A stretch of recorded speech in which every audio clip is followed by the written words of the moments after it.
We go drink. Hello from Seward, Alaska. Just about to take off. So it looks like the camping lot is full. It's run by the city. That's the old start to the Iditarod. It now starts in Wasilla, or Anchorage. This is a resurrection bay of Alaska, which is Seward used to be our state capital a long time ago when the Russians owned it. Then America bought it.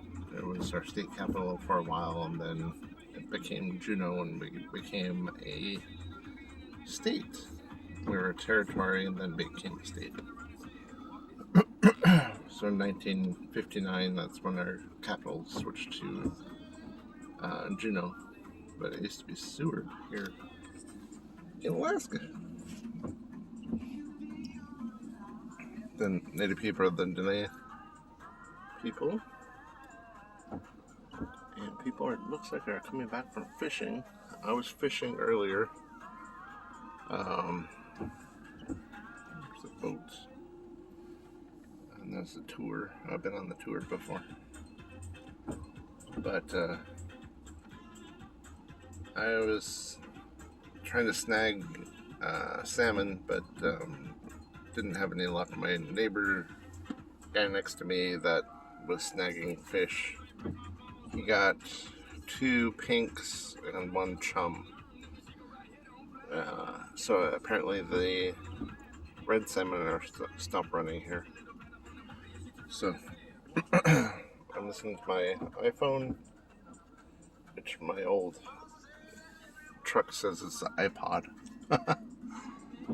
Last year they're making iPods. I'll be outside, but it's raining really hard, and I already got wet while fishing. So I bought dried salmon. Ta-da. That's a joke. But I'm gonna eat it. So I got dried salmon because I didn't get any salmon. My truck's been getting 22 miles per gallon. Pretty good for a full-size truck. I'm driving a Dodge Ram 1500 with a V6. Right, thanks for watching. Have a great day.